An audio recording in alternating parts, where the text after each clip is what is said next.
Ya. ¿Qué tal? Bienvenidos a Academia Numismática. Estamos en el módulo 25 ya y en esta ocasión vamos a abordar la segunda parte de 7 voces de un coro. Ya vimos las primeras 4 voces, casas de moneda muy interesantes y pues hoy vamos a ver el complemento de las siguientes 3, pero para ello le doy primero la bienvenida a nuestro académico Ricardo León Tayábar. ¿Qué tal, Rick? ¿Qué ha habido, Carlos? ¿Qué ha habido, amigo? Aquí andamos, aquí andamos. Si me permites, Ricardo, sí me gustaría mandar un poco aquí de saludos, porque mucha gente nos ha estado pidiendo. ¿Cómo ves? No, hombre, me parece fenomenal porque son gente que se ha interesado en estos temas y pues agradecidísimos con la audiencia porque se ponen a responder las preguntas que yo te hago. Y créeme, estas no van a contar tanto como las que siguen, porque las que siguen, no de este, las que siguen de este módulo, ya vamos a empezar con revolución, así que empiecen a darle de vueltas al librito de historia. Exactamente, vayan tomando nota, vayan buscando sus apuntes y viendo los tópicos correspondientes a la parte revolucionaria de México. Recordamos que estamos transmitiendo desde México para todo el foro que amablemente nos sigue, incluso allende fronteras, como Darío Pey, que está en Argentina, en Puerto Rico está Orlando Pagán, en Alemania está Ralph, en Cataluña está Vincent Nicolau, también Martín Pedro Hernández Espino está en España, ya aquí a nivel nacional, no por ello menos importante. Agradecemos a Rafael Antonio Aldrete, quien amablemente difunde estos eventos que publicamos. Él les da amplia difusión en varios grupos y foros. Gracias, Rafael, eres muy amable. También a Elsa y Moisés Jiménez, quienes comparten tanto el apellido como pues el origen. Los dos son de Sonora. Moisés es presidente de la Sociedad Numismática de Sonora y Elsa Jiménez es la presidenta del Club Numismático de Arizona y México. Francisca Pérez en Ciudad de México siempre está ahí presente con nosotros. Gracias. Ami Alarcón, ella interviene a cada rato, cada vez que mencionas algo, Ricardo, de las particularidades de cierta moneda, siempre ella, esta tiene sobrefecha o esta tiene este detalle. Gracias a mí. Juan Hernández de Monterrey. Juanito, un abrazo. Raúl González Fernández se acaba de integrar. Miguel Ángel Barut, quien está en Tijuana, y en Tijuana también está Elmer. Gracias, Elmer, doctor Elmer. Juan Andrés Ferrandis en Matehuala, San Luis Potosí, también un compañero de la Sociedad Numismática de Monterrey, donde somos tanto Ricardo como Juan Hernández, como Ferrandis, como su servidor, somos consocios. Y Paco Rueda también nos constantemente es de las infaltables de Academia Numismática. José Luis Acosta también desde Celaya, Guanajuato, nos pidió un saludo. Y pues no es que son muchos los que constantemente se están apersonando y si nos faltan algunos, no olviden marcar ahí y con gusto les mandamos todos los saludos que ustedes nos pidan. Ricardo, ya no te entretengo en este preámbulo y pues ya está habilitada la pantalla para dar pauta a lo que viene esta gente, como tú bien lo dices. Pues muchísimas gracias, sobre todo a los que acabas de mencionar y aquellos que entran esporádicamente porque a veces por trabajo, lo que sea, no lo pueden hacer en vivo en ese momento de los viernes, que pues lo tenemos ya bien separado a las 9 de la noche, pero nos ven después en las grabaciones, etcétera. Entonces, a ellos nuestro agradecimiento por su interés, porque sin ese interés nosotros no tendríamos ningún motivo o razón de estar dando estas pláticas. Bueno, vamos a empezar a dar el tema de hoy. Vamos a ver cómo nos va. All right. Muy bien. Me voy a retirar de aquí para que no se vea mi cara en todas las intervenciones. Muy bien. Y empezamos. Estamos de bodas de plata con el capítulo 25. Fíjate nada más. A ver hasta dónde llegamos. Esta idea, este proyecto de Academia Numismática ha sido una cuestión fenomenal. Todos estamos muy agradecidos, Carlos, por esta idea. La habías mencionado desde hace 1 año y medio y por alguna razón u otra no se había podido concretar. Te agradezco muchísimo nuevamente que me hayas hecho el favor de hacer partícipe de este proyecto tuyo. Bien.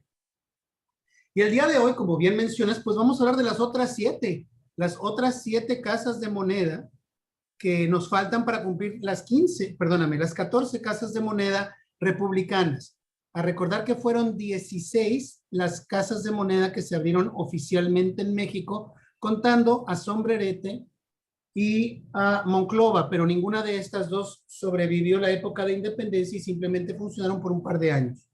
Muy bien, ahora vamos a hablar de las últimas tres, ya como las casas de moneda, y pues la que sigue, ya empezamos con Revolución para que empiecen a hablarle a todo el mundo, que es quizás algo que les interese. Y estamos listos y puestos para la fecha. Bien, capítulo 25. Vamos a ver qué mentiras decimos. Como siempre comentamos a manera de broma. Vamos a hacer un recuento de las casas de moneda que hemos estado mencionando. Recuerda que son las casas oficiales de moneda, es decir, que tuvieron un decreto por parte de algún gobierno establecido en la Ciudad de México o en algún otro lugar que permitió que se establecieran casas de moneda que acuñaron piezas que iban a ser circulantes en toda la República. Y como has mencionado, hemos visto aquí al momento de hablar de los módulos de historia, más que de las casas de moneda, pues que llegaron a otras partes del planeta. Aquí están las casas de moneda que hemos visto y el año en que estas se han establecido.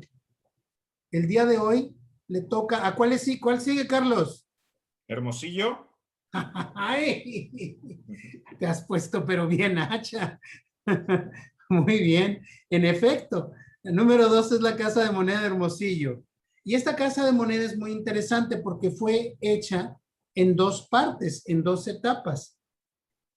Y vamos a hablar cuáles son estas dos etapas de la Casa de Moneda de Hermosillo. Esta Casa de Moneda abre sin abrir en Hermosillo, sino en Álamos. En 1828, que se hace el estado de Occidente, era un estado que abarcaba la Baja California, las dos Baja Californias, Sinaloa y Sonora. Todo esto era, y por supuesto, la parte de Sonora, que ahora ya desapareció por estar en manos norteamericanas, que fue la Mesilla. En esta área es donde se hizo el estado de Occidente y duró 7 años, aunque para nosotros en numismática funcionó nada más 2. Todas las moneditas que aparecen del estado de Occidente son extraordinariamente escasas, raras no son, pero son muy escasas. Ahora con los detectoristas han entrado gran cantidad de piezas de esta entidad desaparecida. Sin embargo, así como salen, se van y no han bajado de precio. Son piezas que aún en este estado de conservación se van en $100 y están muy amoladitas. La cuestión, la acuñación, la técnica de acuñación no fue la mejor, así que de entrada estas piezas salieron defectuosamente acuñadas. Si a eso le agregas que usualmente circularon mucho y que se encuentran con porosidad por estar corroídas, por haberlas puesto en algún lugar húmedo, enterradas, porque a alguien se le caerían o simplemente las decidió enterrar, pues ya se ve algo. Sin embargo, en 1828, que se empieza a organizar la capital de este estado de Occidente en Álamos, se movió para diferentes lugares, incluso en el fuerte, etcétera, pero en el lugar donde más se estableció fue en Álamos. Eventualmente de ahí se organiza, se separa todo esto y se ordena que se vaya a la capital de Álamos a Hermosillo. Una vez que llega a Hermosillo, un señor de nombre José Santoyo dijo: señores, ustedes me habían dado a mí la exclusiva de acuñar moneda de cobre, así que yo voy a seguir acuñando moneda. Y le dijeron: pero pues eso era a través de otro organismo que se llamaba el Estado de Occidente. Nosotros en el Estado de Sonora no hicimos nada. Se hizo un litigio, se hizo un relajo. Es aquí donde se acuñan las famosas cuartillas de Santoyo, de las que vamos a hablar en un momento más. El 29 de noviembre del 31, él construyó justamente, perdóname, José Leonardo Santoyo se llamaba él. Y este señor, que todo el mundo llama nomás Leonardo Santoyo, pero José Leonardo establece un pequeño taller de acuñación. No era una casa de moneda, no tenía permiso de México de estar acuñando nada. Pero como era una acuñación de cobre y era una acuñación local, pues no le importó a nadie, absolutamente a nadie, que estuviera acuñando monedas para esa región. Si Durango se hubiera circunscrito a hacer moneda de cobre, nadie le hubiera solicitado que tuviera una anuencia de la Casa de Moneda de México y menos del gobierno de México. Pero en el momento en que alguien acuña una brizna de plata, el juego cambia completamente y sus reglas también. Entonces hizo un pequeño tallercito el 29 de noviembre de 1831. Este edificio no es el correcto. Este edificio es la Casa de Moneda Real de Hermosillo, ya desaparecida.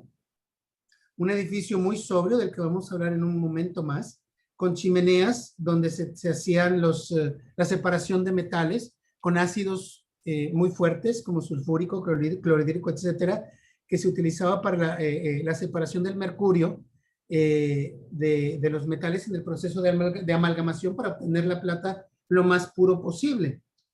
Muy bien. Estas son las cuartillas de Santoyo.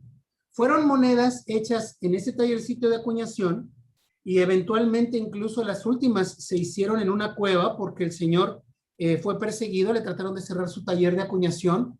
Las piezas que él hacía, aún de muy buena hechura, se hicieron también a manera de falsificaciones. Aquí vemos esta cuartilla de Santoyo, empezaron a aparecer en el 32. Acuérdate que empieza el tallercito a abrirse, a organizarse en el 29 de noviembre. Pues hoy en un mes más o menos arregló las cosas y yo creo que en enero del 32 empezó a hacer estas cuartillas que nosotros conocemos como las cuartillas de Santoyo, de José Leonardo. Bien, existe gente que empieza a hablar con las variantes que les encanta sacar, donde se dice que el 2 está sobre un 1, que debe haber cuartillas del 31. No, no existe ninguna, no hubo manera de que se hicieran. Estas piezas, como tú ves, también están muy mal acuñadas y eso habla mucho de la técnica tan rudimentaria con las que se hicieron. Estas piezas aparecen usualmente corroídas, pero de vez en cuando aparecen con muy bonita acuñación y conservación. Esta pieza, como tú ves, también utilizó dados abiertos, es decir, donde el 1, el 8 y el 3 tienen un tamaño, pero el 2 en este caso es mucho más grande que los primeros 3 dígitos. Sin embargo, estos no tuvieron dado maestro ni por error. Muy bien. Ahí está el 1 que la gente piensa que puede tener debajo como diseño, pero en realidad no es eso, sino un efecto que sucede cuando se hinca el número 2 en el dado de trabajo. Estas piezas fueron acuñadas a mano. No es otra cosa más que un efecto.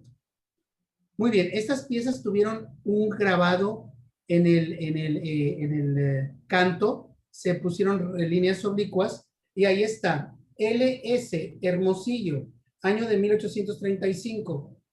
Muchas fuentes citan tremendamente mal que LS se refiere a libre y soberano. El problema es que Hermosillo no es estado, es una ciudad. No puede ser libre y soberana.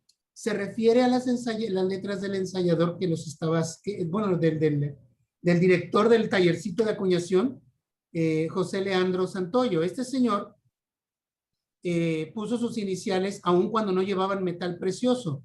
Usualmente se ponían las letras del ensayador cuando el cobre lo mezclaban con una brizna de plata, pero en México nunca lo hicimos. Eso se hacía en España. Bien, aquí vemos que todas estas cuartillas vienen el nombre de Hermosillo, tienen el mismo sistema, todas son exactamente iguales en leyenda y nada más les cambia el año. Las más difíciles de encontrar son las primeras, que son del 32, y las últimas, que son del 36. Las más comunes, en mi opinión, son del 34 y 33 y 34. Estas piezas, como te comentaba, se hicieron falsificaciones. Pero por el reverso sí dice Estado de Sonora.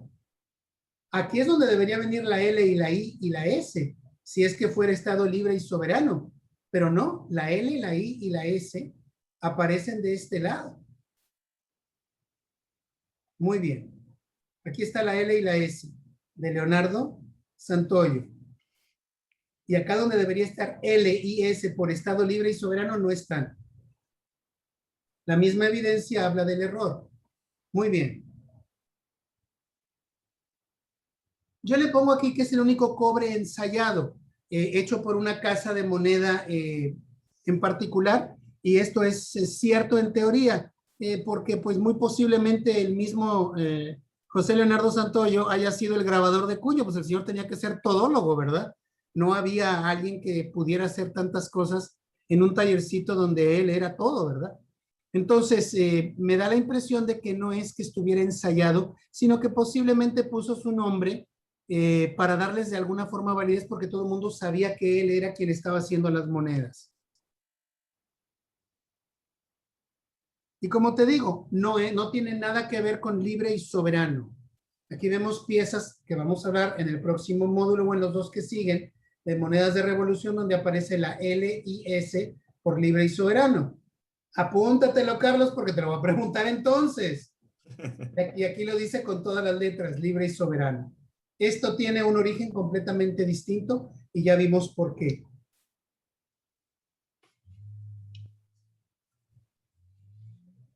¿Qué tiene de particular esta pieza, Carlos? Esa, pues es el primer 8 reales, ¿no? El que dicen que es ilegal. Exacto, hombre, muy bien, perfectamente. Esta pieza, yo tuve oportunidad de tener una pieza similar a esta que se me ofreció a la cosa de 20 años y pedían la enorme cantidad entonces de creo que $4,500, que obviamente pues era un mundo de dinero para mí entonces. Ahora debe estar esa pieza en los 40 o $50,000. Esta pieza fue hecha ilegal precisamente por Leonardo Santoyo, pero él no era ensayador. Entonces, quien se encarga de hacerla fue Pedro Painberg.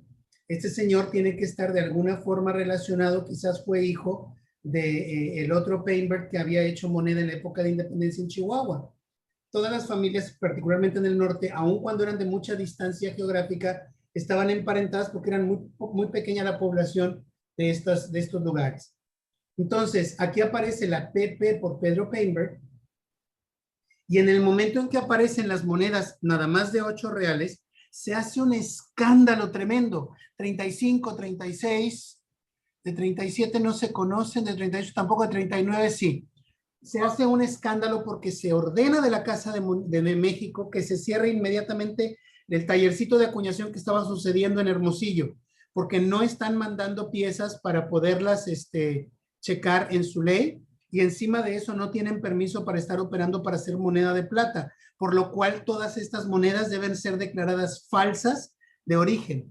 En el momento en que la Casa de Moneda de Hermosillo se dedica a hacer estas piezas, en ese momento se le recrimina como un taller de falsificación. Dejó de ser una casa de moneda municipal, por decirlo de alguna forma.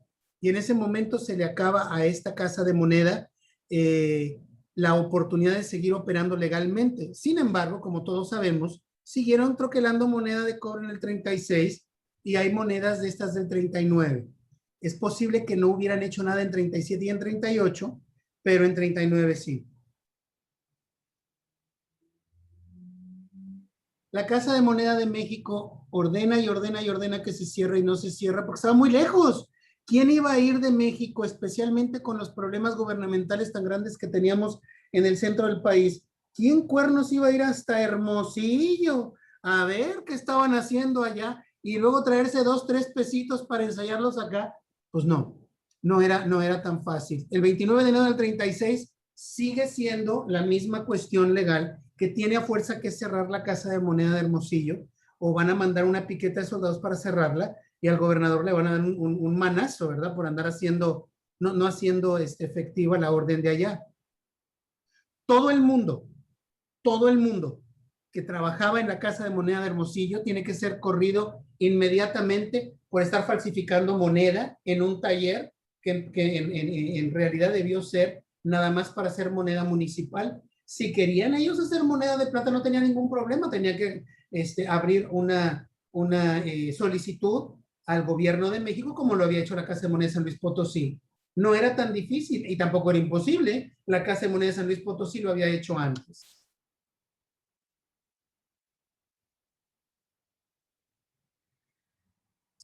Muy bien. Encima de eso, el gobierno estaba hablando de que le habían encontrado una queja dirigida por parte de Leonardo Santoyo, no Leandro.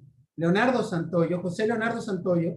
Este señor dice, se están haciendo moneda de plata en, mi taller, en un taller que es mío. Esto es cuando él estuvo haciendo sus monedas en la cueva famosa, porque lo empezaron a perseguir, porque dijeron que de México lo andaban persiguiendo por andar haciendo moneda de plata. Y él dijo, pero yo no fui. Sí, pero tú eres el encargado. Entonces él se fue a hacer sus monedas de cobre a una cueva para seguir sacando de dónde comer, mientras se seguían haciendo las monedas de plata en el tallercito que él tenía en la ciudad de Hermosillo. José Leonardo Santoyo dice, yo no estuve haciendo ninguna práctica falsa, a mí que me esculquen, yo no me hago responsable de nada. Es más, yo renuncio a tener el contrato de licitación de la Casa de Moneda de Hermosillo. Ya lo que sucede es cosa de ustedes. De esta manera es que José Leonardo Santoyo deja de funcionar y de hacer cosas para la Casa de Moneda de Hermosillo, y con todo este fiasco que sucede es que se retrasa 30 años, bueno, 25 años más o menos, la apertura de una casa real en Hermosillo. Todo esto es un intento de acuñación en un tallercito municipal. Aquí están las cuartillas de Santoyo. Mira tú, en el 36 son las más difíciles de encontrar. Estas piezas salen siempre muy mal acuñadas, tienen muchos errores de laminación, de acuñación, etcétera. En esta del año del 36, se sabe que es del 36 porque se le alcanza a ver nada más el aro de abajo. De la serie, estas son las más difíciles de encontrar. Luego las del 32 y las otras dos van más o menos por ahí. La Casa de Moneda la cierran ese año del 36 ya originalmente, y las monedas de Santoyo las tienen que pagar el gobierno de Hermosillo, en Hermosillo, que era la sede del gobierno estatal. Empieza a mandar partidas de dinero en plata para que se canjeen estas piezas. Estas no eran monedas que iban a ser víctimas de un fraude para quien las tuvieran. Precisamente por eso es que de repente aparecen agujeradas. Se agujeraron no porque fueran a colgarse como se había hecho con las monedas de plata. En este caso es una marca de cancelación.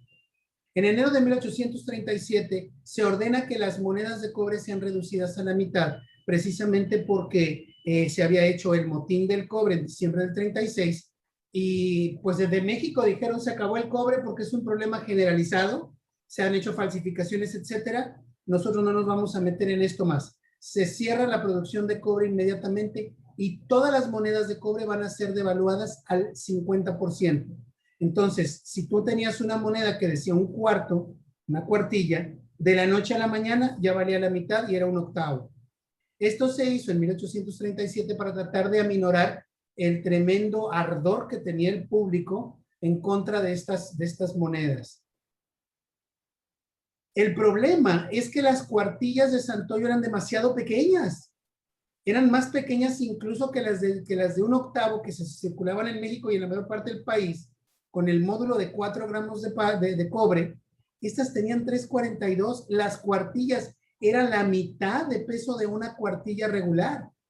Entonces lo que hicieron es decir, si al octavo, que es la que tiene más acercado el peso de cobre, la están devaluando a un 16avo, pues estas cuartillas van a ser devaluadas a un 16avo de real. Y eso fue justamente lo que hicieron. Las cuartillas, en lugar de que valieran un octavo, las resellaron en enero del 37, bueno, creo que fue en marzo, febrero o marzo. Se pusieron un resello de un 16avo de real. Perdóname, fue hasta julio. Ahí está. Y aquí viene la relación actual entre un 16avo de real y las monedas actuales. Sería menos de un centavo actual, serían 3/4 partes de un centavo. Si ahorita es una cosa ínfima, en aquella época también lo era. Estas monedas que tienen el resello se hicieron resellar, no tanto porque las demás no costaran un 16avo de real, se hicieron de esta manera para que la gente que tuviera duda las llevara y gratuitamente se les iban a resellar. Así es como aparece. Y son piezas de diferente año. Aquí vemos que son de 1834, 35. He visto creo que una del 36 resellada también. Son raras en el aspecto, bueno, escasas en el aspecto de que aparezcan con este resello y son difíciles de encontrar en las colecciones porque no tienen mucho sobreprecio y cuando llegan a aparecer, pues no le conviene a la gente que las tiene venderlas porque las puede vender en subasta por un precio mayor que a un precio fijo. Muy bien. ¿Por qué, Carlos, estoy añadiendo esta casa de moneda después de la de Oaxaca, que fue la última que vimos y que se estableció en 1858? Estamos hablando de 1835, de 1832, de 1828, etcétera. ¿Por qué la estoy poniendo ahorita y no entonces en 1830, como cuando abrió la Casa de Moneda del Estado de México? Porque oficialmente ya se aperturó posteriormente a la de Oaxaca, o sea, ya legalmente ya podría funcionar. ¿Por qué fuiste abogado y no fuiste otra cosa? Tienes toda la razón del mundo, mi querido amigo, toda la razón del mundo. Aquí está. De 1831 al 36 se hicieron 250,000 de piezas, nada más. Son piezas que fueron muy comunes en su época, hoy aparecen de vez en vez. Y en bonito estado como esta, pues son muy difíciles, muy difíciles de encontrar. Por 25 años no se hicieron monedas. 25 años. Bueno, sí y no. Vamos a ver. Carlos. Mándeme. Esta moneda es de una cuartilla de real. ¿De qué estado es? Ese cuartillón es de Sonora. Pero aquí dijimos que no se había abierto una casa de monedas sino hasta 25 años después, no 23. ¿Cómo es posible que haya monedas de 1859 si la casa de moneda de Hermosillo abrió hasta 1861? Bueno, 60. Porque estas se acuñaron en Culiacán, ¿sabes? ¡Ay! No, muchacho, andas pero como cerillito, muy bien. Estas piezas se acuñaron en Culiacán. ¿Por qué se acuñaron en Culiacán y no en alguna otra casa de moneda como en Chihuahua? ¿Porque eran del mismo dueño? Exacto, muy bien, exactamente, porque Quentin Douglas and Associates eran los mismos que abrieron la casa de moneda de Hermosillo, bueno, los que tenían ahora la casa de moneda de Culiacán, y al ser miembros de la misma casa de moneda, podían darles el mismo precio fuera de la transportación de la mercancía. ¿Me explico? Entonces, pues era perfecto, porque si las hacían en Culiacán, las llevaban a Mazatlán, tomaban el barquito a Guaymas y de Guaymas se iban para Hermosillo. Fenomenal. Entonces, todas las monedas de 1859, todas, sin excepción, fueron acuñadas en Culiacán. Y aquí vemos el águila que se conoce como de Sonora, ¿te acuerdas? Sí. Pero realmente la habían hecho para Sinaloa. Sin embargo, como estas monedas se utilizaron en otra parte, utilizaron la misma águila, el mismo cuño que tenían por ahí, y ya se hizo una distinción entre las monedas de Culiacán y las monedas de Hermosillo. Pero de aquí fue donde se hereda la moneda del águila de Hermosillo, o de Sonora, que es muy bonita, y precisamente por eso se le llama de Sonora, porque apareció primero en los cuartillones, como les llamaste, en las cuartillas de Sonora, que son muy grandes. Y ahí está, el año del 59, se da la concesión hasta el año del 60, pero ya se había mandado a hacer estas monedas. Curiosamente, creo yo, que estas monedas de 1859 se pusieron en circulación en Hermosillo a manera de una muestra de lo que se podía hacer ahí mismo en Hermosillo si hubiera casa de moneda. Entonces, esto fue una especie de apertura de mercado para el establecimiento de esta casa. Los particulares podían hacer directamente la apertura de una casa de moneda en otro lugar, directamente a la Ciudad de México, pero necesitaban contar con la anuencia del Estado, del gobierno del Estado, donde se iba a abrir esta casa de moneda. Si el gobierno del Estado no permitía que se abriera la casa de moneda, no había manera de que se le diera curso legal a la apertura de una casa de moneda fuera de la Ciudad de México. Perfectamente. El 5 de mayo del 859 se ordenó que se hicieran 50,000 pesos de estas piezas, que eran 1,600,000 piezas. Fue una moneda extraordinariamente común en su época. Ahora las que sobreviven no fueron tanto.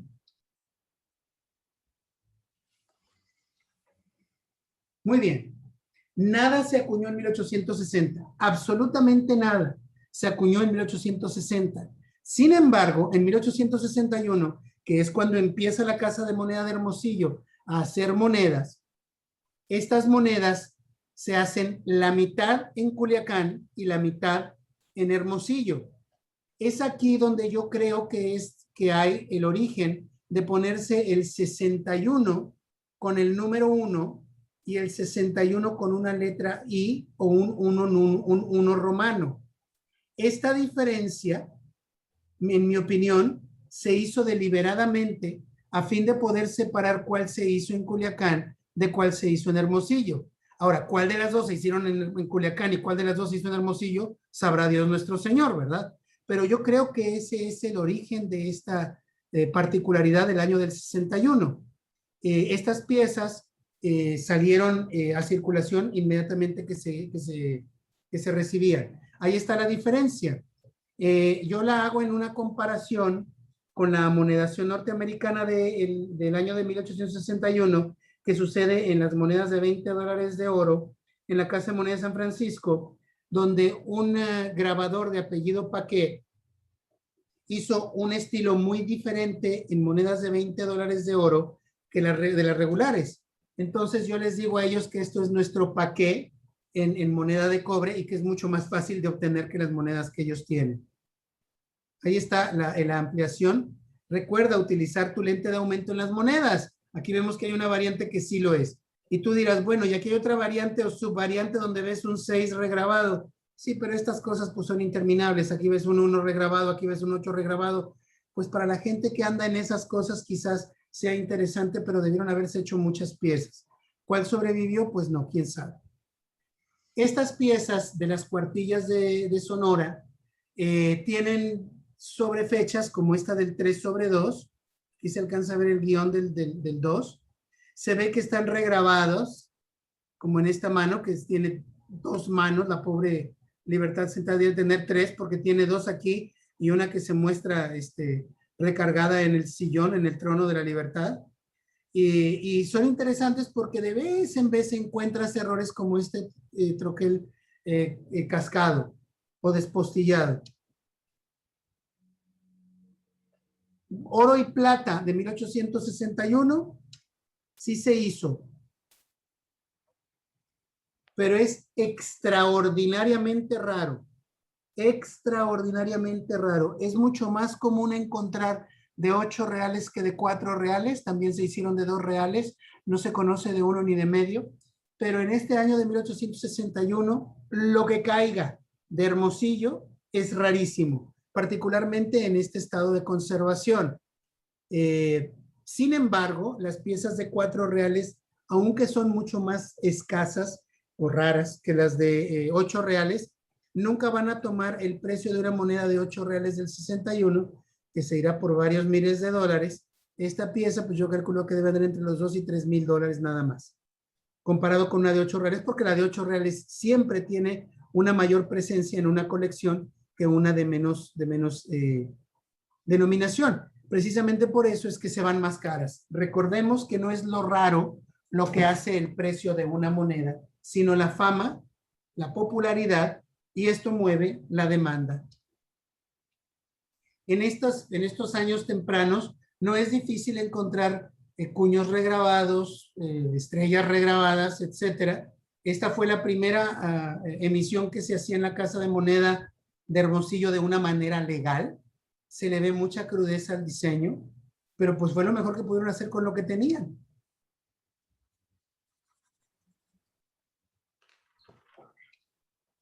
Muy bien.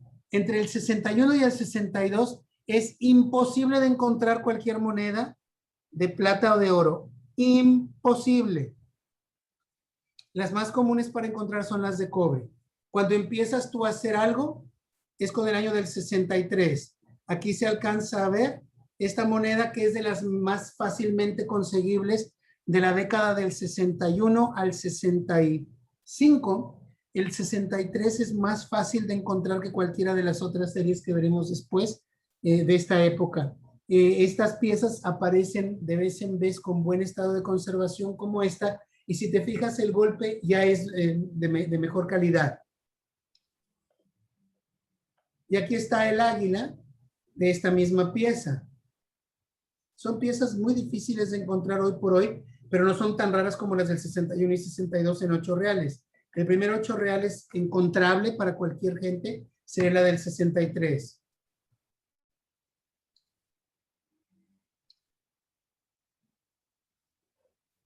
Y aquí está un 8 reales del Hermosillo del 65. ¿Qué tiene de particular, Carlos? Está resellada por el Oriente, le dicen chops chinos, ¿no? Pero son de Oriente, pueden ser de varios, de cualquier país de por allá. Exactamente. Esto te dirá que la mayor parte del 65 se llevó a exportación a Asia. Encontrar una de estas piezas del 65 sin los chops o resellos asiáticos es mucho más difícil que encontrarla con resellos. Estas piezas fueron exportadas vía San Francisco precisamente para allá.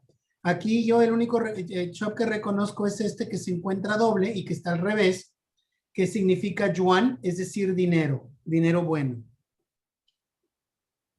Y estos resellos pequeños que tú estás hablando como asiáticos, con toda corrección, Carlos, se pusieron lo mismo en el anverso que en el reverso.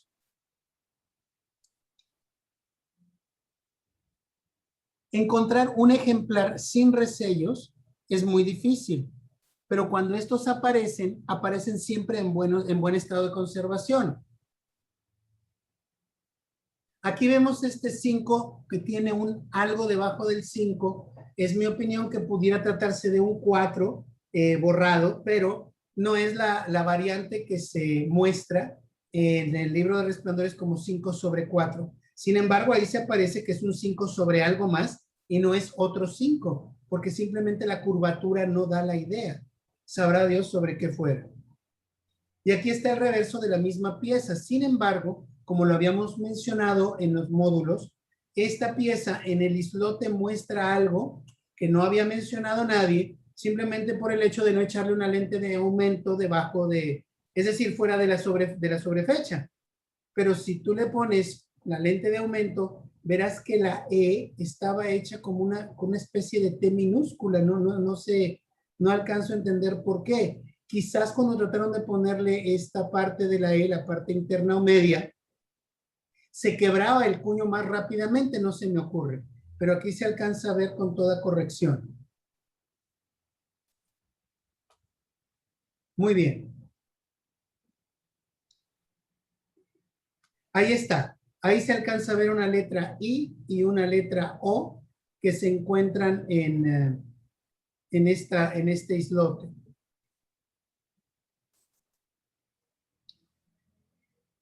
La Casa de Moneda de Hermosillo fue ocupada desde el 29 de julio del 65 hasta septiembre del 66. Por eso es que no hay manera de saber cuáles monedas de 8 reales del 65 y del 66 fueron acuñadas por el gobierno imperialista o por el gobierno republicano, porque los dos acuñaron moneda de 8 reales en esta seca. Muy bien. Para el 67 se libera esta casa de moneda. Todas las piezas acuñadas en 1867 son republicanas sin excepción. Y pues aquí vemos otra de las piezas fácilmente conseguibles comparadas con las del 61 o 62 de la Casa de Moneda de Hermosillo. Sin embargo, en el 67, que es ya cuando se empieza a hacer una producción ya más mejorada y pródiga, es que se empiezan a utilizar cuños viejos del 61, como en este caso de la moneda de 2 reales que estoy mostrando. Encontrar moneda fraccionaria en buen estado de conservación es muy difícil, muy difícil. Es más fácil encontrar las de 8 reales que las de 4 y 2 reales del 67. Y estas piezas pues llevan una sobrefecha. Aquí se ve claramente el 1 debajo del 7 en las monedas de 4 y de 2 reales. Se ve el sobreensayador de PR sobre FM. Aquí vemos una de 1 real, también en bonito estado de conservación. Se le alcanza a ver incluso lo ojón que estaba este pobre diseño del águila. Y esta pieza del 67 en particular se dice que está sobre un 61, lo cual es muy posible. Sin embargo, no existe un solo ejemplar que haya sobrevivido si es que se llegaron a acuñar de 1 real del 61. Aquí vemos la casa de Hermosillo, se puso con 2 barras, no tiene un travesaño y el 0 o la O arriba del 8 siempre sale muy malo.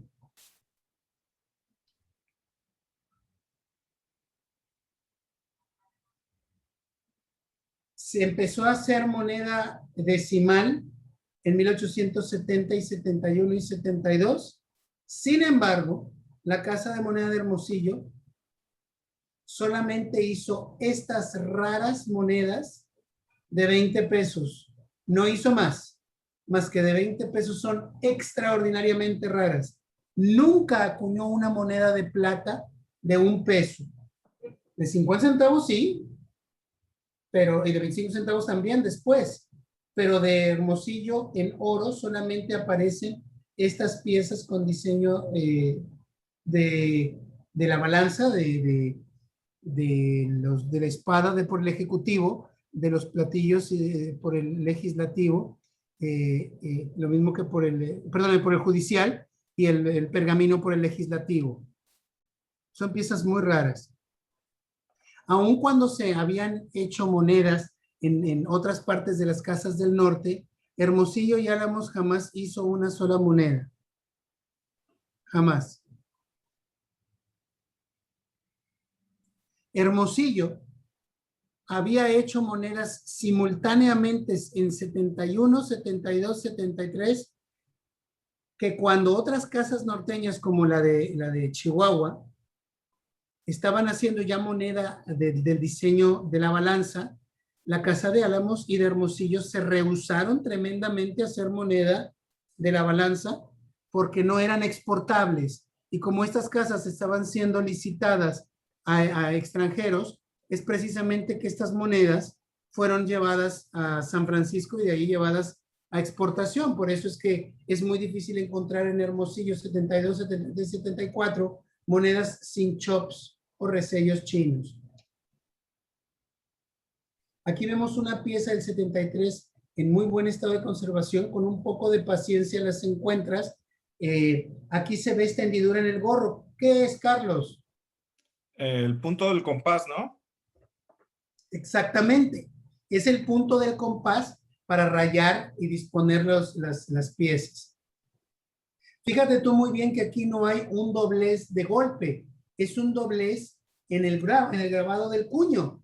Eso significa que todas las monedas del 73 que pueden llevar este doblaje, pero no por haber sido un golpe del cuño, sino un golpe del punzón dentro del cuño, porque el resto de las monedas se encuentran más o menos bien. Aquí se encuentran algunas dobladas en su diseño, con dobles. Aquí se ve la H de Hermosillo. Y aquí, curiosamente, la O de Hermosillo aparece acostada, en forma horizontal en lugar de vertical.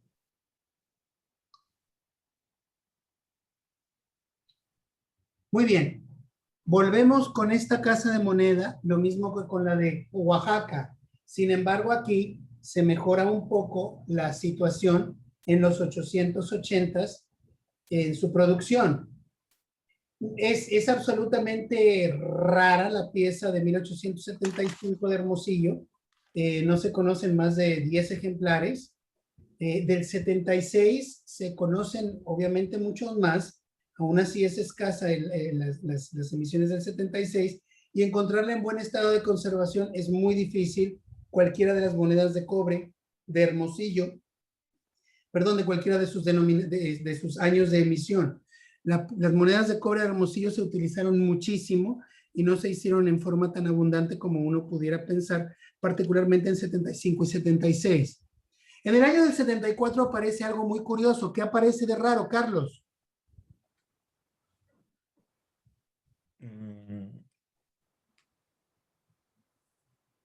Pues no Y sé. todas las monedas del 74 de 10 centavos, todas proceden del mismo cuño. Simplemente se hizo un cuño para hacer estas monedas. ¿No lo ves? ¿No? Pues la H está rara, ¿no? La H está rara. Vamos a ver.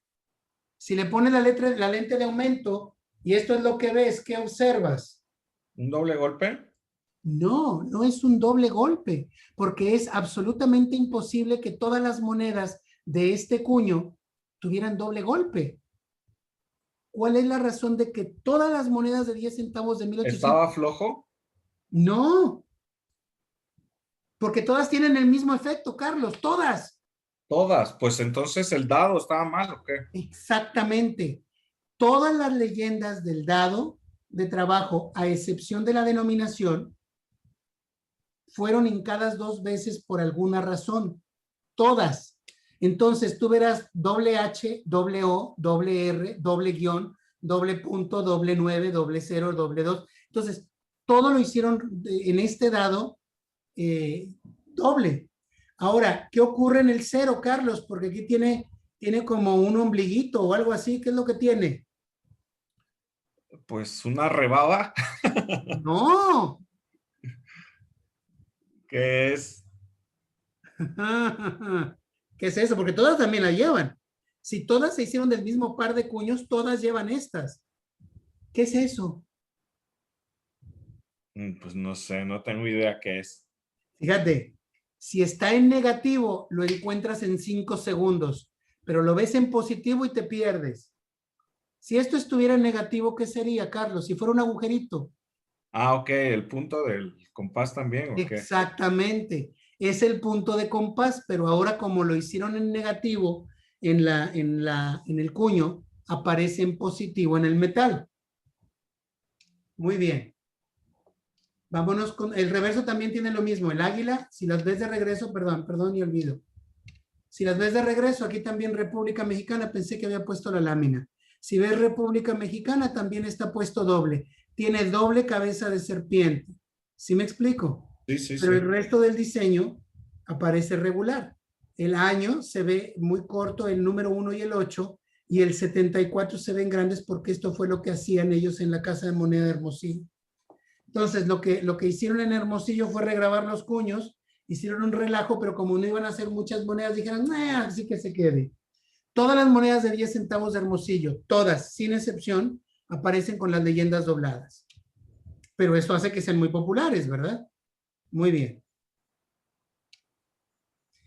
Las monedas de 1880 y 81 ya son mucho más fáciles de encontrar, pero siempre salen muy gastadas porque fueron muy utilizadas.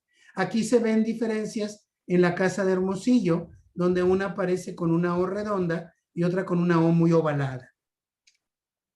Ahí se ve la diferencia entre la O redonda y la O ovalada.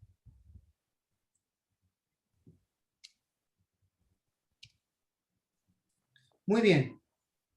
¿Quiénes fueron los dueños de la casa? La casa de moneda de Hermosillo cerró en 1895. Sí. No, 92, 93, 92, no, 93, creo que cerró en 93. Los dueños fueron Leonardo Santoyo, hasta que él renunció a su propiedad de la Casa de Moneda de Hermosillo, aunque realmente había empezado desde Álamos.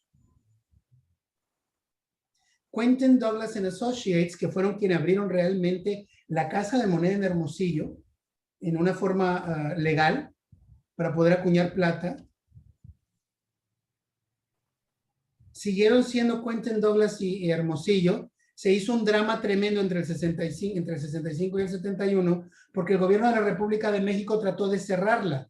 Les dijo, ustedes estuvieron haciendo moneda a nombre del imperio y encima de eso nunca mandaron ninguna monedas para que las checaran a México. Dijeron, bueno, sí es cierto, pero tan pronto como se abrió la Casa de Moneda por la parte de la República, cumplimos con nuestro requisito. No sabíamos qué hacer. Lo que pasa es que la Casa de Moneda de México ya estaba harto de estar lidiando con Douglas, Quentin Douglas y asociados, porque querían también cerrar la de Culiacán. Muy bien, el gobierno de México se hizo cargo de la Casa de Moneda del 71 al 76. Volvemos con el mágico año del 76.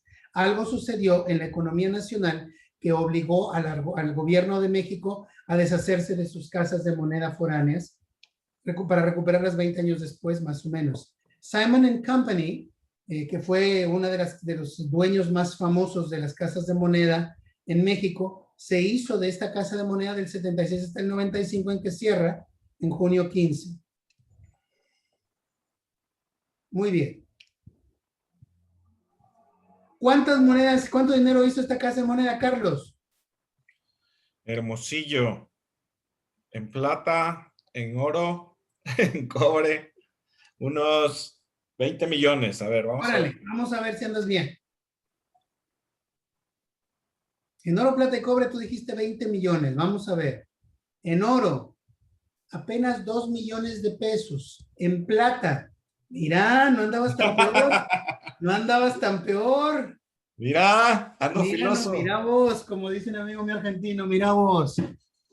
Casi 20 millones de pesos. Oye, justo al clavo, compadre, justo al clavo. Muy Mira. bien. El edificio. Esa es la Catedral de Hermosillo y esa es la Plaza Mayor, la plaza principal, la Plaza de Armas. La Casa de Moneda no se hizo cercana al Palacio de Gobierno porque esta no se abrió por parte del gobierno, se abrió por parte de un particular. Caminando en donde está este edificio ahora, que es un centro comercial, es donde estaba la Casa de Moneda ubicada. Este es el edificio de la Casa de Moneda que se hizo en esa época. De ahí salieron las monedas que estuvimos mostrando, ya de alguna, es Leonardo, ¿no, Leandro? Leonardo Santoyo, en 1831 al 33, pondría quizás ahí su tallercito de acuñación, pero este edificio es ahora este centro comercial que aparece aquí, y de ahí no existe nada, ni el recuerdo. Ahí está otra vista del mismo edificio.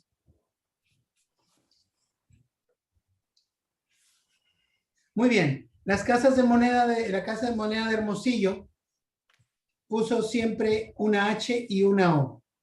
¿Cómo las iban a arreglar? Era otra cosa, pero era HO, como aparece en las primeras monedas de 8 reales de 1835, 36 y 39. Le cambiaron la letra O y la acostaron en los 860 y 70. La vuelven a poner a un lado con un guión.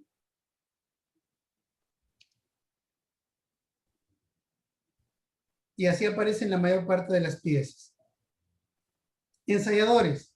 Pedro Painbert, 35 y 36, pero pues ya vemos que estas monedas son sin ser monedas reales, verdaderas. Pedro Rubio fue el primero que abre la Casa de Moneda. Él había hecho ya algunas en 1839 y abre en 1864, 67 y 75. Se hicieron en FM desde 1861, precisamente por Florencio Monteverde.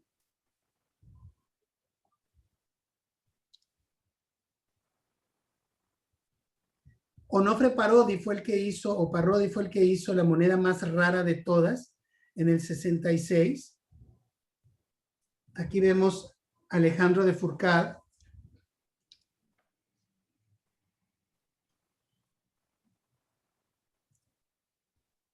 Guadalupe Rocha es uno de los interesantes porque aparece en el 77 junto con Fourcade y con Acosta. Ahí está la A de la moneda que acabamos de ver, que tiene todo doble.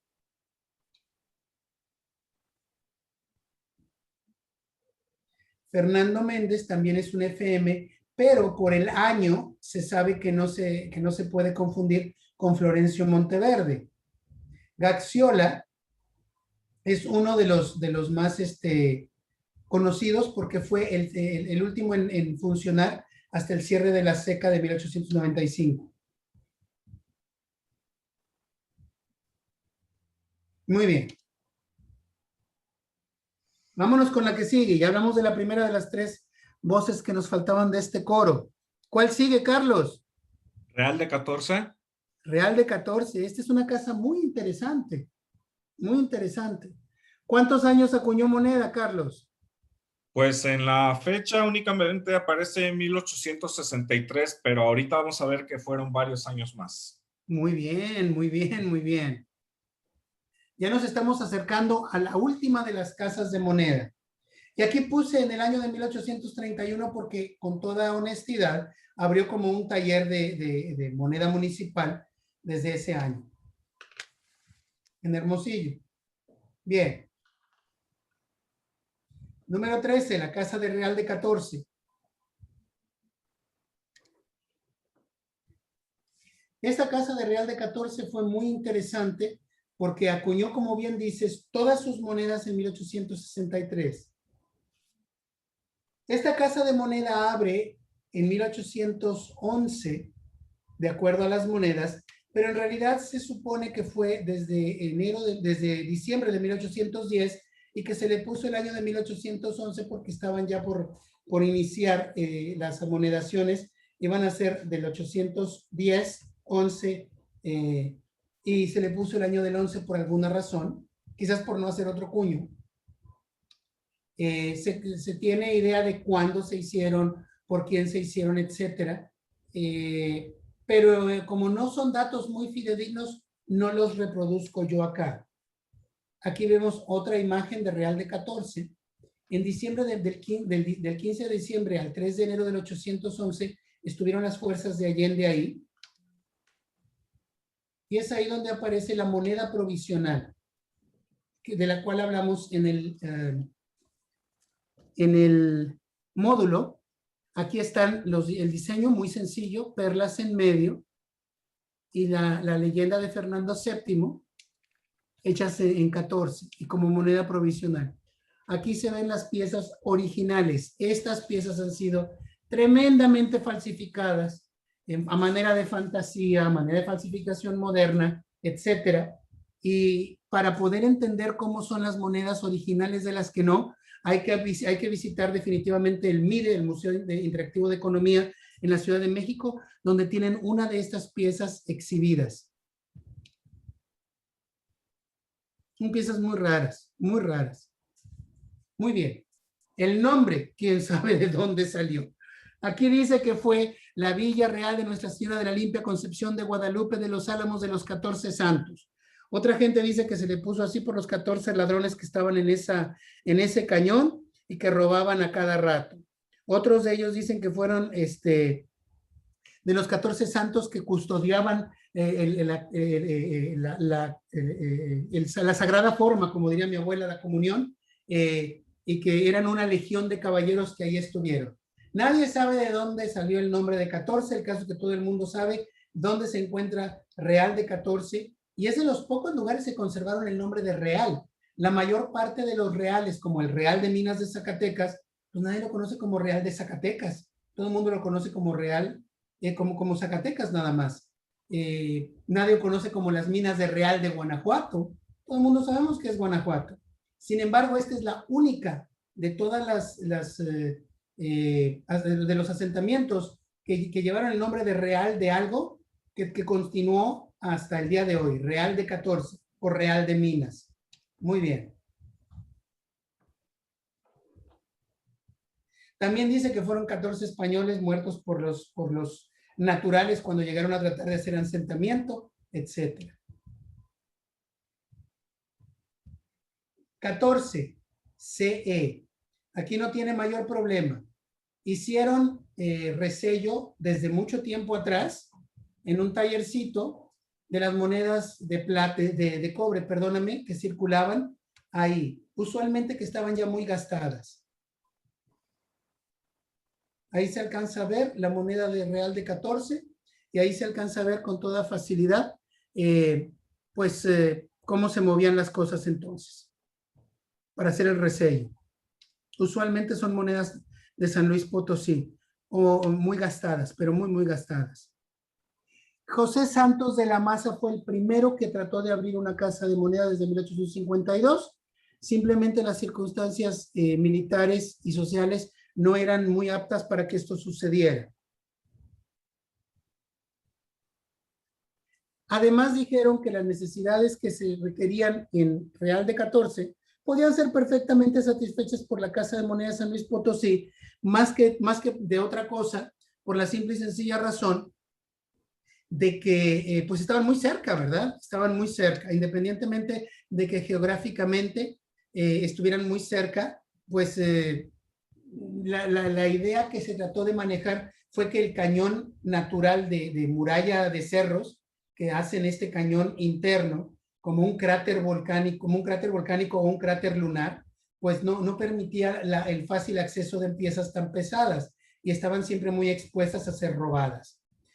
Finalmente, en 1861, el gobierno de Juárez le permite a José Santos de la Maza que abra una casa de moneda. Sin embargo, quien tenía que hacer el edificio, pues iba a tomar tiempo y pues no pudieron abrir inmediatamente en el 61 ni el 62. Costó 80,000 pesos. Aquí estamos viendo cómo luce la casa de moneda en su edificio actualmente. Era originalmente de 3 pisos, se ha reconstruido de 3 pisos para que se viera más o menos como estaba entonces. En mi época, te digo, lo original de la casa de moneda era el edificio de al lado a la izquierda. Estaba esto así cortado como tú lo ves y se veía nada más una ventana que miraba para un voladero, no había nada. Lo mismo que el portón sí se había preservado o quizás se había puesto después para evitar que la gente se aventara al vacío en un error. Eran como 3 o 4 metros. Muy bien. CE, se puso una C y una E como punto. El primero de sus acuñaciones en presencia del gobernador y todo el mundo, claro, a regañadientas, fue el 17 de mayo del 63. Todas las monedas a partir de entonces aparecen de 1863.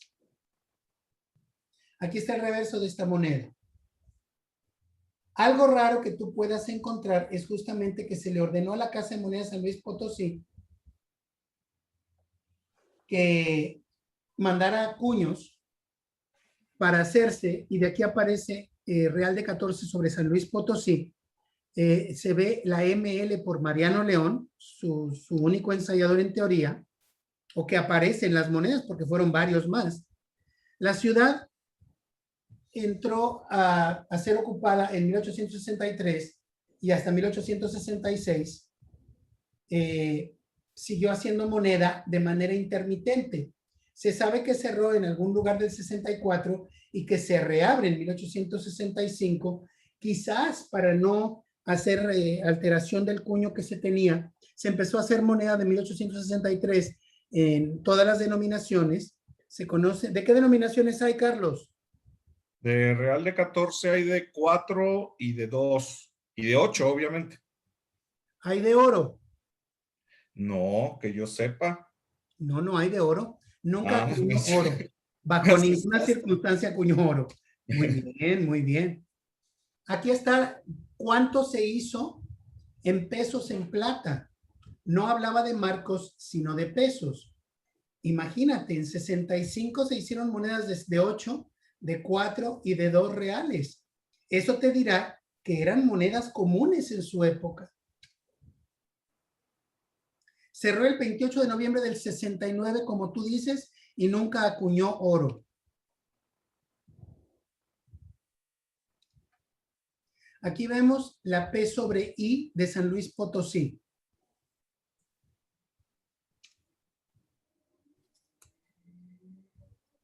¿Cuánto dinero acuñó esta casa de moneda, Carlos? Te recuerdo, esta es la segunda casa de moneda más difícil de encontrar. La primera fue 1,000,000 de pesos. Esta es la segunda. Debe ser un poco más común que la del Estado de México, pero no es tan común como cualquier otra de las demás. Unos 3 millones. Vamos a ver. Vamos a ver. Vamos a ver.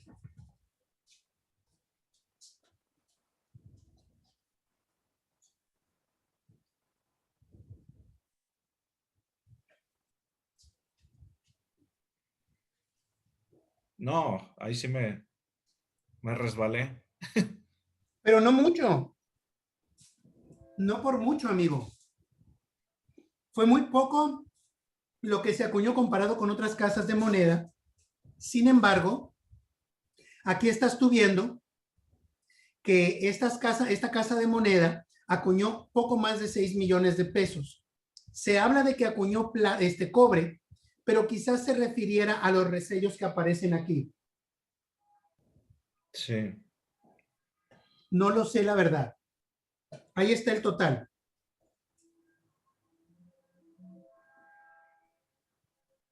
Muy bien. Terminamos con esa segunda voz del coro. La cosa más sencilla del mundo, porque nada más tuvimos un año, vimos el ensayador quién fue, vimos la cantidad de acuñación, y esta fue una casa de moneda que perteneció nada más al gobierno de San Luis Potosí.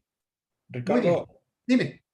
aquí si me permites, fíjate que ha causado un poco de confusión el hecho de que mencionamos, tú lo has precisado muy bien, has dicho son casas de moneda y secas oficiales, que existen documentos que avalan la legalidad de su apertura o su cierre, ¿no? En su momento, o su Por supuesto, arrendamiento incluso.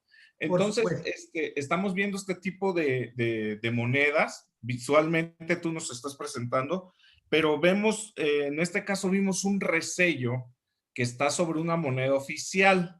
Yo creo o pienso como tú, que en este sentido no tienen una relación ahí en 14 de que probablemente se acuñó cobre, pero no tenemos la imagen. Y aquí en nuestro foro hay quienes me han escrito y me han dicho, las fichas de Hacienda o las monedas particulares son consideradas parte de las casas de moneda, y ahí es donde la respuesta de mi parte ha sido no, es una cuestión totalmente ajena a la acuñación oficial.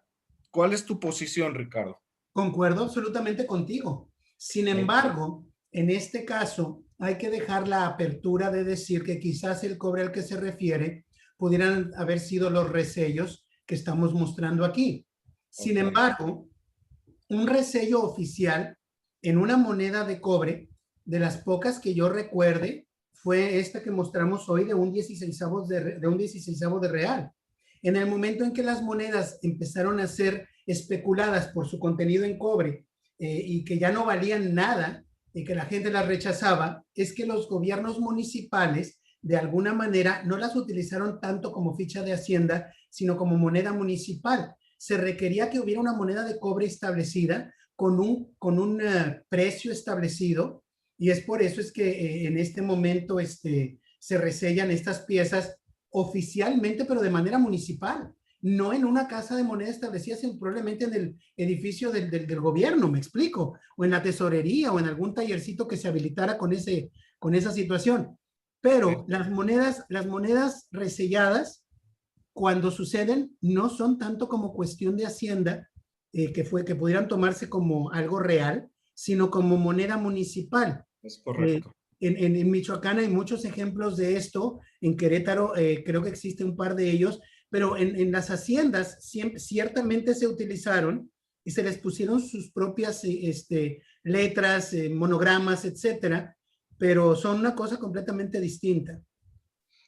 Totalmente de acuerdo. Qué bueno que matizaste esta información en cuanto a también no la existencia de monedas particulares vinculadas como fichas de Hacienda, sino también las monedas municipales, que en ese entonces hacían la de circulante entre el pueblo, porque eran las de cobre, ¿no? Y me viene en mente en esta parte de San Luis Potosí, las del Cerro de San Pedro, las que también son de San Luis Potosí con todas sus letras, e incluso yéndonos un poquito más para atrás al periodo de guerra de independencia, está la del ilustre ayuntamiento de Sierra de Pinos, que es una cuartilla y que fue emitida por un ayuntamiento, ¿no? Entonces, del bando realista, obviamente. Sí, pero recuerda que en este caso, de las dos que acabas de mencionar, sí. la primera sí es correcta, porque, ay, perdóname, déjame tomar agua. Sí, no, está bien. Sí, aquí la decisión es esta, ¿no? De la existencia de monedas particulares y monedas municipales, que hablan de un municipio como tal ya reconocido a partir ya del rango de una república.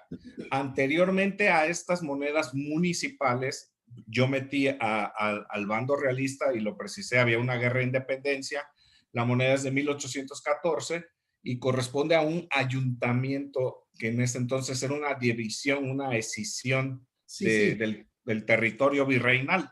Sí, pero mira, te voy a decir cuál es la diferencia entre las dos piezas que acabas de mencionar. Sí. La primera se trata de una moneda que tuvo permiso y anuencia del virrey. El virrey de Nueva España en 1807 ordena que se hagan estas monedas en la Casa de Moneda de México y que se manden de la Casa de Moneda de México a San Luis Potosí. ¿Sí me explico? Sí. La segunda que tú estás mencionando fue un decreto local para que se hicieran monedas locales hechas a partir de una situación local. Entonces, la primera tiene carácter oficial. La segunda sí tiene un carácter oficial, pero es mínimo, porque esa misma situación que tú ves en Sierra de Pinos sucedió en otros lados. ¿Sí me explico? Y en otras épocas. Por ejemplo, en Real de 14 hay una moneda municipal de 1822 que aun cuando no era una casa de moneda establecida, se tenía de alguna forma un permiso municipal precisamente para que pudieran ser emitidas y redimidas por cantidades de plata ya depositadas en la tesorería. Entonces, yo creo que de las dos que mencionas, la primera tiene un carácter legal real por haber sido en la casa, acuñadas en la Casa de Moneda de México y enviadas a San Luis Potosí. Y la segunda tiene el mismo carácter municipal que las cuartillas que se hicieron en San Luis, en Monterrey o en Saltillo en 1814 y 15, me explico. Entonces, pues ahí ya es una cuestión de interpretación de la legalidad. Pero de las dos que mencionas o de las que yo he mencionado, la única que sí tiene realidad de poder funcionar es la que tú mencionaste de San Luis Potosí de 1807. Correcto. Sí, Ricardo, ya para concluir este pequeño paréntesis, la relación de casas de moneda oficiales que tenemos en este momento en pantalla y que falta únicamente una de ellas, es en cuanto a la acuñación oficial que hemos estado viendo y no incluye esa parte de monedas ni particulares ni municipales, ¿ok? Exacto, en Para que efecto. quede claro. No, es Adelante, más, por favor. si te parece que hagamos un capítulo sobre monedas municipales, con mucho gusto del mundo, claro, no va a durar 2 horas, pero con mucho gusto se puede agregar. Es cosa de que nos lo digan los amigos que nos están haciendo el favor de sintonizar en el canal Sí. de Academia Numismática, y acuérdense que aquí estamos a la orden. Si Sí, desean sí, que sí. se haga un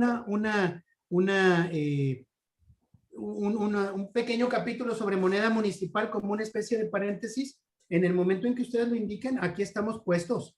Bueno, vamos Gracias. a continuar. A la orden, a la Gracias, orden. Ricardo. Adelante. ¿Cuál fue la última casa de moneda que nos falta, Carlos? Álamos, también en Sonora. Exactamente.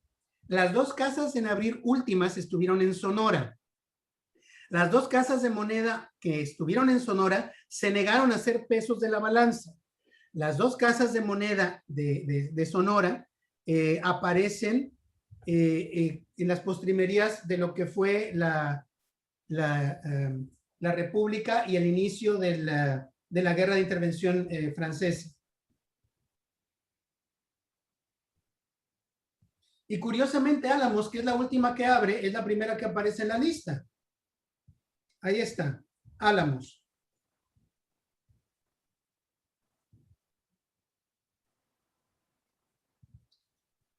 Muy bien, Álamos abre por primera vez, como habíamos dicho, en el estado de Occidente. ¿Te acuerdas que habíamos hablado del estado de Occidente? Muy bien, Sí. justamente como Texas se había hecho una unión de provincias. Texas y Coahuila se unieron, aquí se unieron Sinaloa, Sonora, y ya se había puesto la Baja California con pertenencia a la Alta California. Muy bien. Ahí está el estado de Occidente. Arizpe tuvo la capital, luego fue El Fuerte, después fue Cozalá, después fue Álamos. Cuando estuvo en Álamos, justamente como en Texas, cuando tú empiezas a ver dónde estuvo la capital de la República de Texas, pues donde andaban corriendo de salto de mata unos contra otros, ¿verdad? Eventualmente estuvo en Houston, estuvo en Galveston, creo, en otros lugares, pero eventualmente terminó en donde es ahora Austin, que fue una ciudad creada en 1839 como capital de ese lugar. Hermosillo ya estaba creada como con anterioridad y se llamaba Pitic. Al momento de que se establece la casa de el gobierno en Hermosillo, es que se le cambia a ese nombre. Bien. El estado de Occidente llega a Álamos en 1828 y es que vamos a hablar justamente de las mismas octavitos que habíamos hablado en un principio, pero ahora vamos a hablar un poquito con mayor detalle. Estas piezas tenían un gorro y estas monedas se sabe, nada más se hicieron en 28 y en 29. Se sabe que las del 28, todas en particular, tienen un error. ¿Cuál es el error, Carlos? A ver, otra vez, por favor. Con mucho gusto. Todas las monedas de 1828, sin excepción, tienen un error en su leyenda. Siempre salen muy malas. Aquí te lo estoy poniendo si pone la lente de aumento, pero no se aprecia muy bien porque está muy corroída la moneda. Ok. Ya. Tienen la S al revés. Invertida exactamente a manera de espejo. Ahí está la S a manera de espejo. Esta pieza no tiene año, el año debería estar aquí, pero como no aparece, yo puedo fechar perfectamente esta moneda en 1828 porque en el reverso aparece la letra S al revés en estado de Occidente. Muy bien, en 29 obviamente ya tiene la S corregida. Se separan estas tres provincias. Álamos se queda justamente en Sonora. La parte de la Mesilla se pierde en 853 con la venta de la Mesilla y el estado de Sonora empezó en 1830. Precisamente por eso es que la Casa de Moneda de México, de Hermosillo, fue dada a Santoyo en 1831, cuando ya se le había dado un contrato en el 28, se tiene que reformar el contrato en el 31, se hace un nuevo contrato y a José Leonardo Santoyo se le da la exclusividad de hacer monedas por un plazo creo que de 10 años, una cosa así. Pero le salió más caro el caldo que las albóndigas, como ya vimos anteriormente, y tuvo que deshacerse de ese contrato. Muy bien.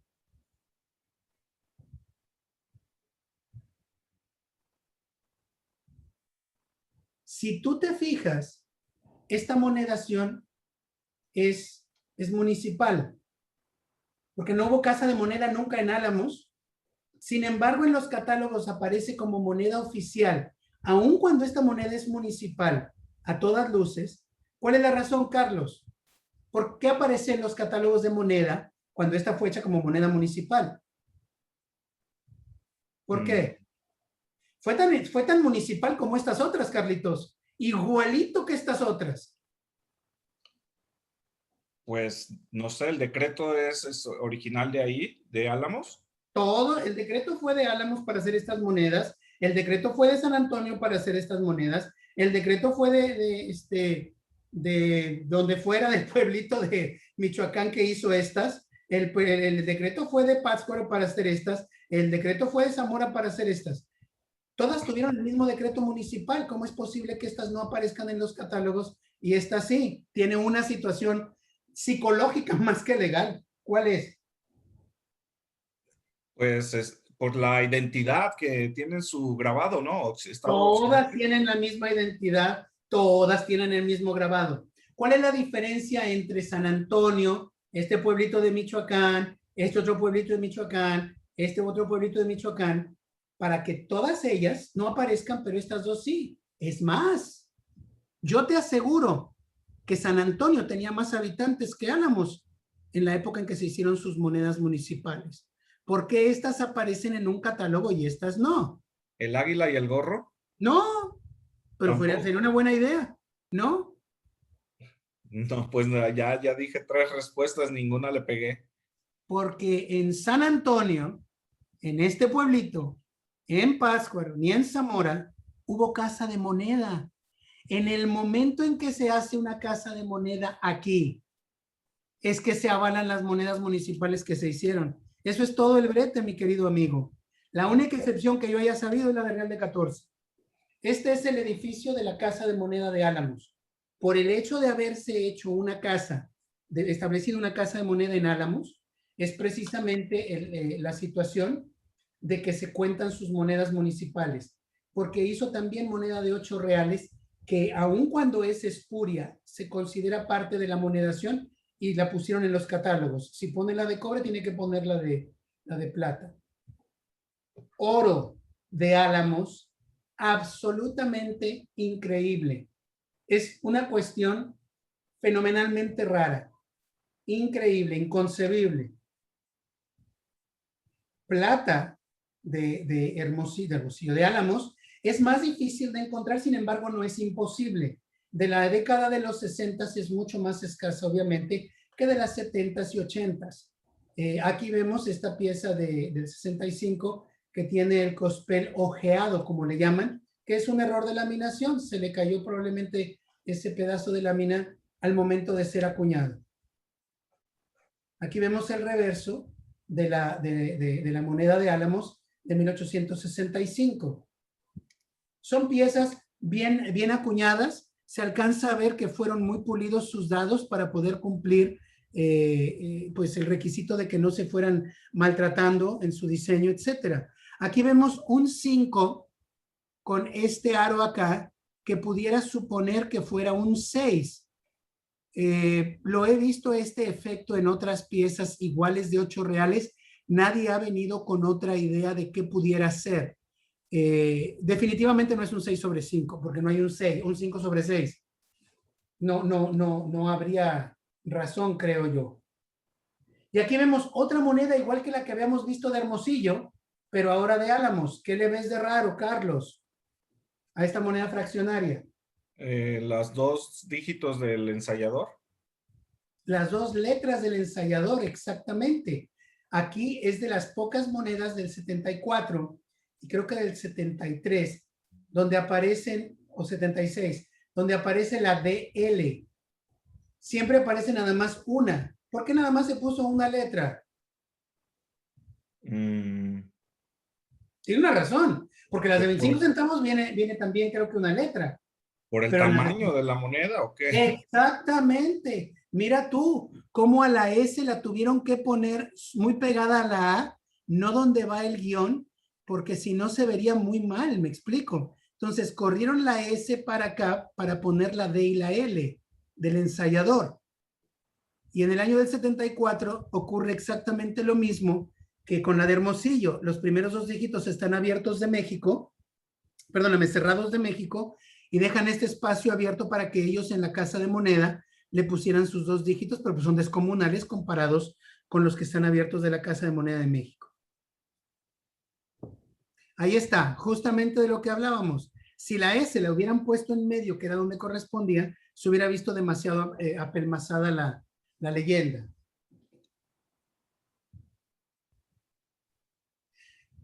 En general, las monedas acuñadas por Álamos son muy crudas, tienen defecto de acuñación, los dados son muy pulidos, tienen muchos defectos de laminación al momento de hacer los cospeles. Encontrarlos en buen estado de conservación es un reto, no es imposible, pero es un reto. Y aquí lo que me agrada es que las leyendas se encuentran dobles al momento de utilizar la lente de aumento. No es poco frecuente que esto suceda. Y por el reverso, tiene entre las 2 rodillas una bolita, un punto. ¿Qué es eso, Carlos? ¿El compás? El compás. Se lo pusieron ahora sí que entre las piernas a la pobre águila. Ahí está, y es muy notorio pero no se distingue mucho a menos que sepas lo que estás buscando, porque habrá gente que suponga que es una pluma realzada y nada más.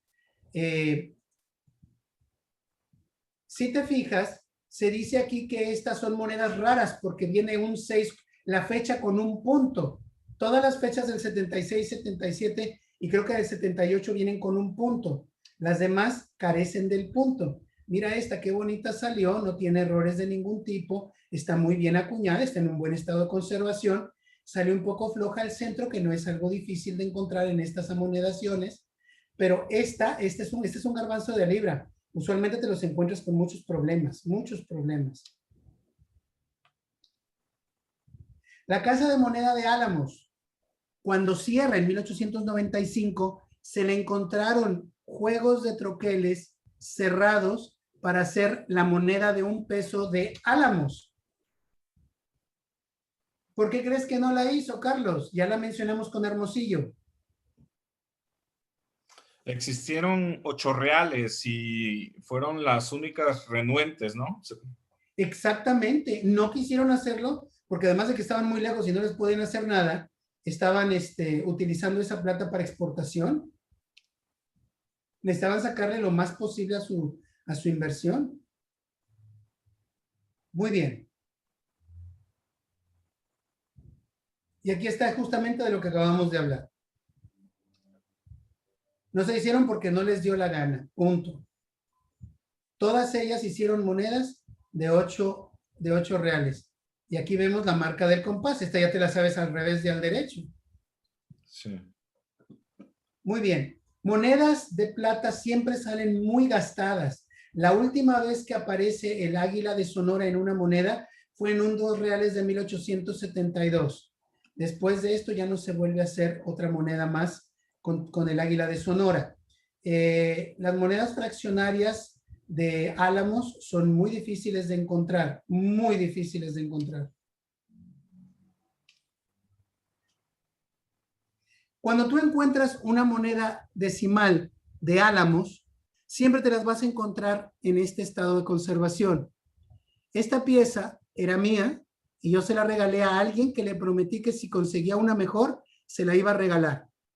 Esta pieza de Álamos se alcanza a ver la casa de moneda, es del año más común, que es del 81. Son piezas muy difíciles de conseguir. Son las más raras después de Oaxaca de conseguir en cobre, en monedas. Tuve la enorme fortuna de conseguir un ejemplar en un estado óptimo de conservación. Son piezas muy, muy raras, encontrarlas en buen estado. Ahí está el anverso y el reverso de la moneda. Afortunadamente no tiene rayones de consecuencia. La de Oaxaca que tengo tiene un rayón tremendo. Pero en fin, ay chicos, así son las cosas. Oro de Oaxaca es rarísimo, rarísimo. Todas están fechadas en 1888. Por alguna desconocida razón, todas las casas de moneda acuñaron en 1888, excepción de San Luis Potosí. Creo que la de 10 pesos que se conoce es de ese año o del 89, no estoy seguro. Pero algo pasó en el 88 que obligaron a todas las casas de moneda de hacer moneda, de moneda en hacer piezas de oro de ese año. Son piezas muy raras y cuando aparecen se van en precios extraordinariamente raros. Altos. Solamente hay 4 sobrefechas registradas entre 1864 y 1892. Te sugiero que cojas la lente de aumento a ver si encuentras una más. Nunca sabes lo que puede tener tu colección y simplemente porque la compraste barata no significa que sea barata. No simplemente porque la compraste como algo común significa que lo sea. Aquí está la única variante que yo he encontrado cuando era muchacho. A los 20 años encontré esta pieza antes de que la ubicaran.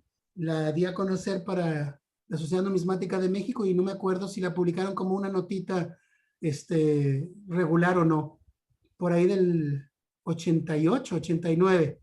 Pero aquí se ve claramente lo que es un 2 sobre 0. Esta es una de las 4 sobrefechas. Ya te dije que hay un 5 sobre 4. Esa sería otra, pero es mucho más rara. Los ensayadores. Pascual Gaxiola, que fue quien abrió la Casa de Moneda. Ahí está. Domingo Larraguibel, perdón. Hay gente que pronuncia Larraguibel. Antonio Moreno. No es difícil encontrarte un ensayador de cada una de estas emisiones, porque son muy comunes encontrar por lo menos una emisión de todos y cada uno de estos. De todas las casas de moneda, fuera de la de Real de 14, que nada más tienes una que coleccionar, aquí tienes 4 o 5 pares muy fáciles de encontrar. ¿Cuánto dinero crees que hizo esa última casa de moneda, Carlos? Con Hermosillo me barrí. A ver si con esta. No, con 14 fue que me equivoqué. A ver, aquí unos, no sé, unos 10 millones. Vamos a ver.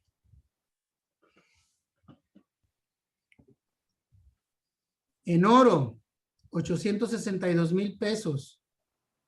Plata, 17 millones. Oye, ¿no andabas tan perdido?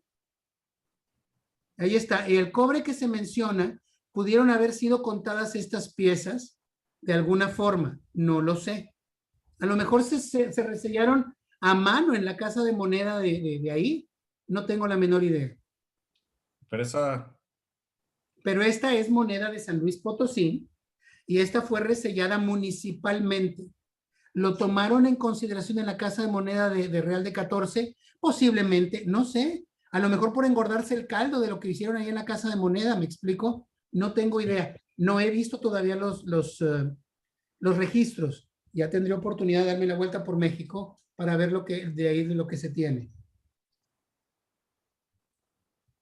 18 millones de pesos, poco más de 18 millones de pesos se acuñó. Muy bien, Carlos, con esto terminamos de hablar de las 14 casas de moneda.